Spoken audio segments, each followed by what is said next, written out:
Attention new carriers. Are you looking for a freight dispatcher, load planners, back office support, or a driver recruiter?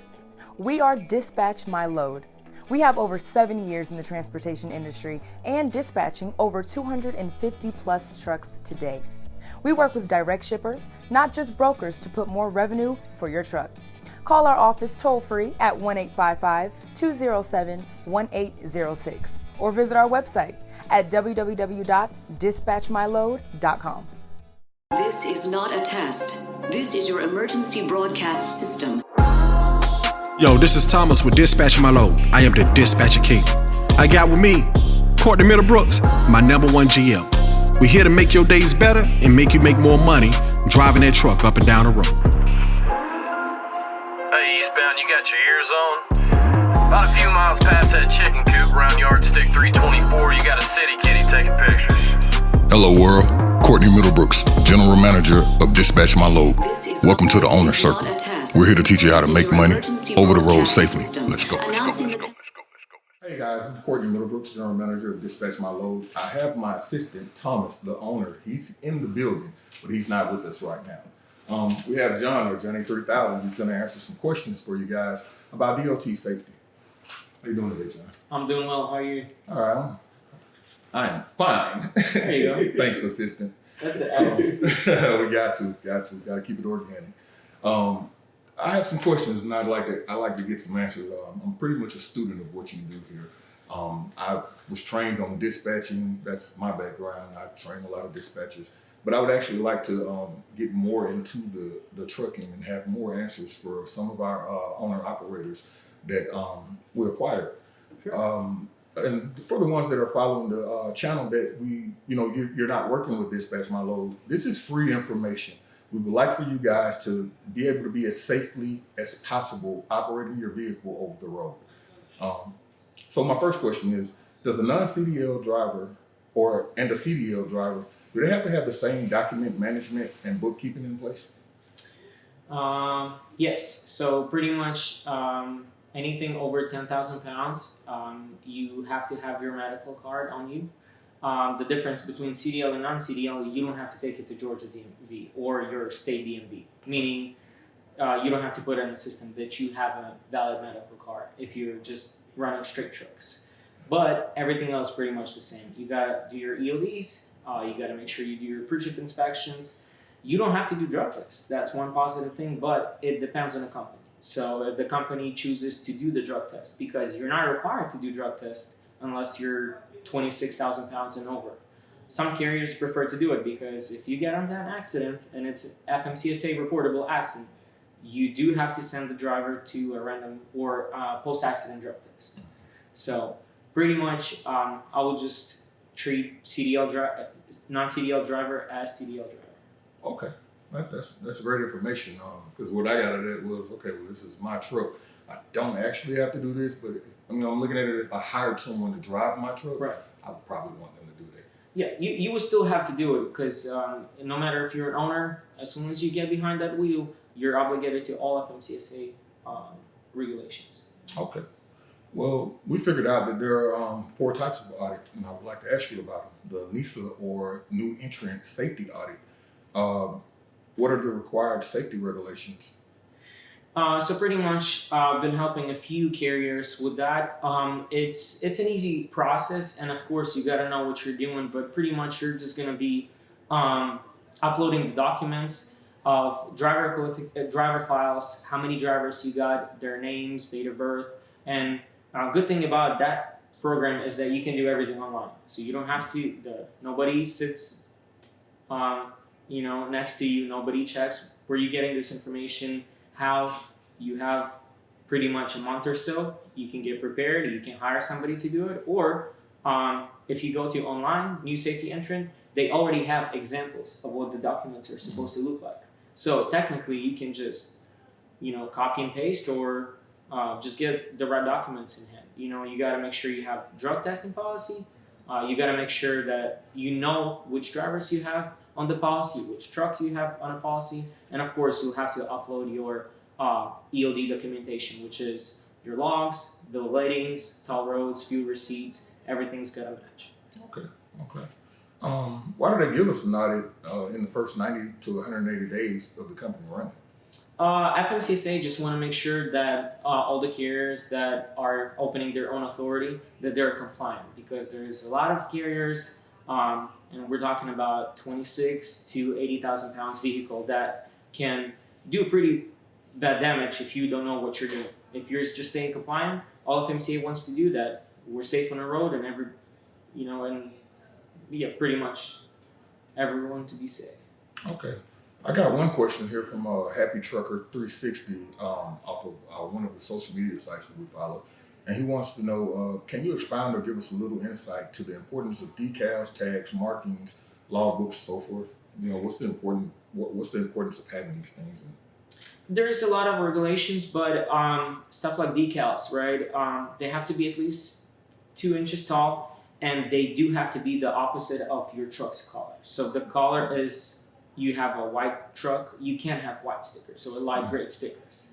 I've had cases where we put beautiful gray stickers and DOT wrote us up. And we're like, we quickly order another decals in dark color. But stuff like ELD, make sure you have ELD running, make sure the driver knows what he's doing, make sure the ELD that you're using is FMCA approved. You can just find it on the website.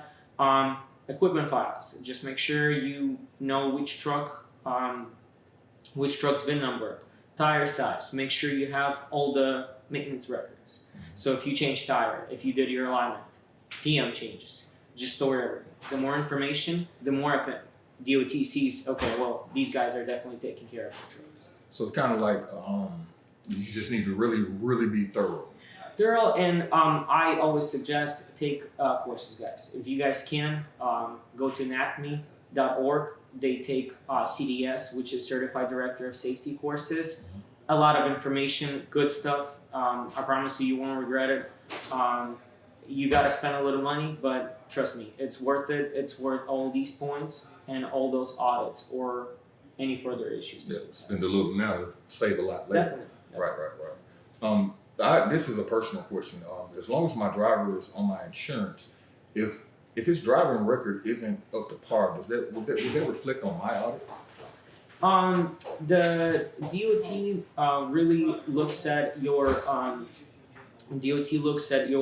hiring process. They definitely look at MVRs and driver qualification files, and it's really up to your insurance to either accept or deny a driver. So if he has 2 moving violations, a couple of accidents, as long as insurance is good, you're good to go. You can hire a driver. But I believe that FMCSA still looks at your hiring process, your procedures, and they will ask questions. Okay, well, why did you hire this guy with 3 accidents and you don't think he's going to cause another one in your company?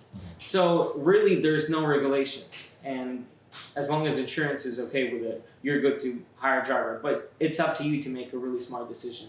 Is this driver going to be an asset, or this driver is going to be a problem for me in the future? Right. Okay, about this compliance review, what are DOT regulatory processes? What do they look for when they look into my company's safety and performance? So pretty much they look at the amount of vehicles you have, the amount of drivers you have, and the amount of violations, of course, you have. If you are triggered by a lot of vehicle maintenance violations, if you're getting pulled over at the wait stations and all they look at your truck and trailer and they always find an issue, that's what they're going to come for you. They're going to come and they're going to ask you to give them your maintenance records. How are you taking care of the truck? All those inspections that you had and issues, did you fix them? So they want to see that you know what's happening in your fleet and you're doing something in order to prevent it from happening again. Okay. We have a security audit, the safety plan, driver training, company security measures. I was told it pretty much runs hand in hand with the hazardous material audit. Right. So what about the what does that consist of? The safety plan, the driver. So training? safety plan, you gotta have a safety plan, and you gotta have plan of corrections in anything that's going on in your fleet, right? So if you have a driver that's violating unsafe driving, he had a speeding citation. What is your plan? what are you doing to train him? Are you giving him a training? Then you get him a certificate and you show DOT that, hey, I've talked to this guy. This is what I've done. You gotta have a plan of actions. So if you have a plan of action, first offense, training. Second offense, a week suspension. Third offense, termination. So if you have a plan of how things are gonna go whenever something happens, DOT just wants to make sure that you're not just receiving a violation and, well, it was a bad day for a driver. What can I do? Well, I mean, it's just a headlight. No big deal. I mean, it's just a bad DOT officer. They just want to see that you really care of what's going on, and especially, I mean, it affects everyone else. I mean, DOT just wants to make sure that you care not only about your company but everyone else, environment, and to make sure that you're safe and well. Right. It's kind of, you're operating under in an autonomous situation, so you need to govern yourself. It's kind of like preventive measures, maintaining that, and then discipline before we do. There you go. Exactly. Okay. The hazardous material audit consists of policy, shipping documents, placards, markings, and container label. Do you have any recommendations for these things? I do not. Unfortunately, we're not in that. We're not in that part of business. Hazardous material. I'll be straight up with you. It pays a lot, but you gotta have a lot of things in here. So you gotta have a lot of policies. You gotta have a lot of place cards, permits. For some people, it's worth it, but in reality, there's a lot of issues with those. I mean, if the money's there for you, go for it. But like I've said before, it's a tough area to be in. You gotta know a lot. You're gonna get pulled over a lot. So just make sure you're ready to read all the regulations and go for it if you're ready. I have one last question, and I'll wrap this up with a statement. Sure. It's about digital docs. Is that just consisting of the ELDs, or is there more to digital docs that we should know? You can have everything digital, and by digital docs, just like I've said before, new entrant safety, everything is electronically. So basically, you just scan it on your phone or scan it through your scanner and upload it into the system, and that's how you pass the audit, right? Now, everything should be electronically. I like personally electronically, just in case DOT comes and I don't have to get the 3-inch binders, maybe 20 of them, and this one is tolls, this one is fuel. Just have everything in one PDF. You can combine all the fuel receipts, you can combine all toll roads. Just be organized, because I've done a safety audit for one of my friends, and the way he had it, the DOT officer, okay, well, give me everything you have, your driver qualification. So he opened up his laptop, he had 10 folders, DQ files, drivers, trucks, trailers, and everything was so nice and neat. Documents, toll roads, fuel receipts, and DOT looks at that. If you have everything organized, if you know what you're doing, number one thing, don't panic, or don't say, if DOT audit asks you something, hey, where's your thing? Well, I should have this here, maybe here. Just be honest with him. Yep, I know exactly what you're looking for. It's right here. Or say, I don't have this document. I know where it's at. I know where I can get it. I don't have that in front of me. If you give me a couple of hours or minutes, I'll have that ready for you. Right. So just like truck and trailer, if your truck and trailer is dirty on the road and DOT sees it, obviously, you have more chance of getting pulled over. If you have your truck clean, it's washed up, you look professional, you look presentable. I mean, if you organize everything, I think that's the key of passing everything, to be honest. Okay. I understand that in the first 12 months of operating, you will have a DOT inspection. This usually lasts about 18 months. In that time, you have to pass NESA, operating safely, maintaining up-to-date records, and retain all maintenance records on commercial motor vehicles. This is some of the most informative information that I have came across when it comes to DOT. This guy really knows what he's talking about. I was privileged to meet this guy today through the owner of the company, my assistant, Thomas. That's him. That would be him laughing in the background. Right. Threw me and John under the bus. It's okay. We thank you guys for listening in, and please do like and subscribe to the page. You're gonna hear a lot more about this. I'm gonna be blowing this guy's phone up so we can get a little bit more information, and I'll bring it to you. This guy's very busy. I appreciate him.